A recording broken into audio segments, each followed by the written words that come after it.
সে হলো হিজরা। যেই নারীটা লজ্জাস্থান নেই সেটা হিজরা, যে পুরুষের লজ্জাস্থান নেই সেটা হিজরা। অনেক তেলতেলা মুসলমান আছে বলে আমি আওয়ামী লীগও করি না, বিএনপিও করি না, জামাতও করি না, নাঙ্গল জাসদ মাসদ কিছুই করি না, কি তুই বলে আমি ভুল ভুলা পাটি। এটা হলো হিজরা, এরা হলো মুনাফিক।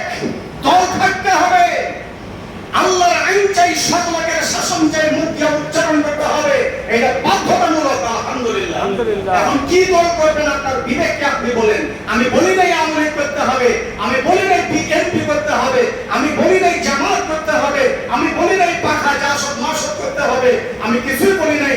আমি বলেছি যে আপনাকে দল করতে হবে, আমি বলেছি আপনাকে দল করতে হবে বাধ্যতামূলক। যদি বলেন আমি কিছুই করি না মামলার ভয়ে, তাহলে সে হবে হিজরা। বুঝার চেষ্টা করেন, সে কি বলেন হিজরা।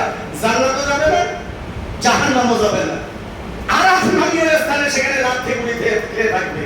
আমার ভাইরা, হেডমাস্টার যদি আপনার সঙ্গে কথা না বলে, ওই স্টুডেন্টের ক্লাস করা যাওয়া একেবারে বোকামি। কি জন্য বলেন ঠিক কিনা? কারণ আমার স্যারে আমার সঙ্গে কথা বলে না, তাহলে ছাত্রের জীবনটা কি হবে বুঝার চেষ্টা করেন।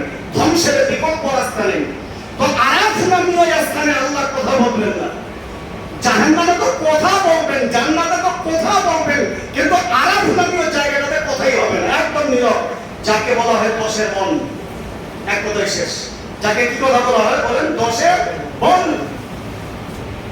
আমার ভাইরা, যার সন্তানরা দেশ চালাতে লাগলো, এরা হলো খাদ্যমন্ত্রী, এরা হলো বাণিজ্য মন্ত্রী, এরা হলো শিল্পমন্ত্রী, এরা হলো ধর্মের মন্ত্রী।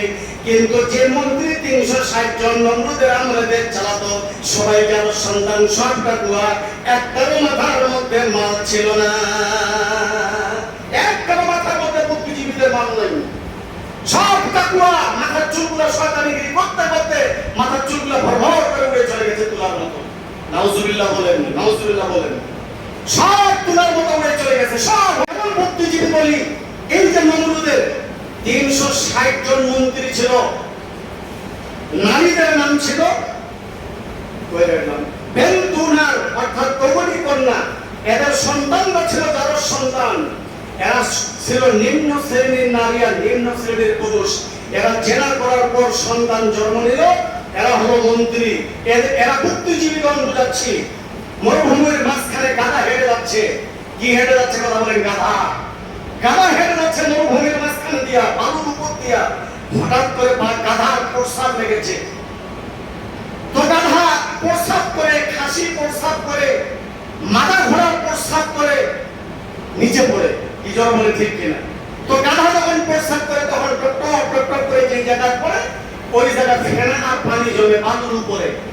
ওই রাস্তা দিয়ে যাচ্ছিল কালা পিপলিকা। সে বাতাসের তাড়নায় গাধার পেছাবের উপরে পড়ে গিয়ে ভাসতেছে। হঠাৎ করে তার পাশে একটা ছিল তেঁতুল গাছ বা কৃষ্ণচূড়ার গাছ। বাতাসের তাড়নায় কৃষ্ণচূড়ার শুকনা পাতা গাধার পেছাবের মধ্যে পড়ে গেছে। বুঝার চেষ্টা করেন। এখন পিপলিকা নদীর মধ্যে ভাসতে ভাসতে হঠাৎ করে সেই তেঁতুলের শুকনা পাতাকে পেয়ে গেছে। তো সেই পাতার উপরে চড়ে এবার পিপলিকা ভাবতেছে, আমি মনে হয় আটলান্টিক মহাসাগরের টাইটানিক জাহাজের মধ্যে চড়ে বসলাম। মাথার মধ্যে ঢুকে নেন। গাধা এবার তেঁতুলের পাতার উপরে ভাসতেছে। বুদ্ধিজীবীরা, এই যার সন্তানের কথা বলছি, গাধা পেশাব করে চলে যাওয়ার পর কিছুক্ষণ তো ফেনাগুলো থাকে, ফেতনাগুলো থাকে। ওই ফেতনার উপরে কালা পিপলিকা তেঁতুল গাছের শুকনা পাতার উপর চড়ে আটলান্টিক মহাসাগরের স্বপ্ন দেখতেছে। কিছুক্ষণ পর ফেতনাও শুকিয়ে গেল, পানিও শুকিয়ে গেল। তেঁতুল পাতা যেই আর সেই, পিপলিকা আবার যেই আর সেই। তখন ভাবলো আটলান্টিক মহাসাগর মনে হয় এবার শুকিয়ে গেছে, এখন কিয়ামত শুরু হবে। এই পিপলিকার ধ্যান ধারণা যেমন সত্যিকার ওটা আটলান্টিক মহাসাগর নয়, ওটা হলো গাধার পেশাব। কি জন্য বলেন ঠিক কিনা? নমরুদের আমলে 360 জন মন্ত্রী, যারা যার সন্তান যুবকরা দেশ চালাতো, এরা সর্বপ্রথম টার্গেট নিত। এরা মনে করতো আমরা চিরকাল গদির মধ্যে থাকবো। এরা অসংখ্য আলেম উলামাদেরকে ফাঁসির মঞ্চে চড়াইল। সর্বশ্রেষ্ঠ মিল্লাতা আবিকুম ইব্রাহিম হুয়া সাম্মাকুমুল মুসলিমিন। ইব্রাহিম আলাইহিস সালামের আগুনের মধ্যে নিক্ষেপ করলো। তার ফির গভীরতা দেখেন কত, 100 গজ গভীর, 24 মাইল দৈর্ঘ্য আর 34 মাইল প্রস্থ। বাংলাদেশ শুধু নয়, সারা পৃথিবীর যত খড়িখানা তামাম ওই আগুনের মধ্যে ফেলে আগুন ধরাই দিল। আলহামদুলিল্লাহ বলেন। কিন্তু 40 দিন বা 33 90 দিন বা একাধিক দিন আগুন থেকে উঠে ইব্রাহিম আলাইহিস সালাম তালবিয়া পাঠ শুরু করলো। বলেন আমার সাথে, আল্লাহু আকবার, আল্লাহু আকবার। বলেন না সবাই, আল্লাহু আকবার, আল্লাহু আকবার, লা ইলাহা ইল্লাল্লাহ, আল্লাহু আকবার, আল্লাহু আকবার, ওয়ালিল্লাহিল হামদ। সাফা ওয়াল মারওয়া মিন শাআইরিল্লাহ। আমি তো হজ করি না, কিন্তু ইনশাআল্লাহ হজের এভরিথিং সব কিছু ক্লিয়ার, সমস্ত প্লাস মুখস্থ আছে। ইন্না সাফা ওয়াল মারওয়া মিন শাআইরিল্লাহ ফামান হাজ্জাল বাইতা আও ইউতাবারা ফালা জুনাহা আলাইহি। সাফা মারওয়ায় উঠে গিয়ে দোয়াটা পাঠ করতে হয়। আমি এক হাদিসের সকালবেলা টমেটোর বীজ নেওয়ার জন্য আসার বললাম, সাফা মারওয়ার দোয়া কি কয় জানি না। জমরত পাথরে যে পাথর নিক্ষেপ করছেন, দোয়া কি কয় জানি না। মিনার মধ্যে যে 2 রাকাত করে নামাজ আদায় করেছেন, কি বলেছেন কয় জানি না। উকুফে আরাফার মধ্যে যে কি দোয়া করেছেন কয় জানি না। আরাফাতের মধ্যে যে 5টা 8টা মসজিদ আছে, প্রথম মসজিদের নাম কি কয় জানি না। বাবা হোস করছে না, কি করছে কয়, মানুষ যা করছে আমিও তা করছি, একটাও কইও পারে না, মাথাটাই নষ্ট। তাহলে রব্বানা আতিনা ফিদ দুনিয়া হাসানাতান ওয়া ফিল আখিরাহ হাসানাতান ওয়া কিনা আযাবান নার, কোন জায়গায় বলতে হয় তাও জানি না, কিন্তু সবাই পড়ে তো আমিও পড়ি। চিন্তা করছেন? যাক আল্লাহ তাআলা আমার হজকে কবুল করুন। তো আমি যে কথাটা বলছি, সর্বকালের সর্বশ্রেষ্ঠ আমাদের জাতির পিতা কি নাম? ইব্রাহিম আলাইহিস সালাম। রাজনীতি করতেছেন, দেখেন রাজনীতি বুঝার চেষ্টা করেন। সূরা হজ নামাজ পড়ে, এই কোরআনটা এখানেই থাকে, নামাজ পড়ে চিহ্ন আছে, আপনি পড়বেন। ইমাম সাহেব কতটুকু ক্লিয়ার বললো।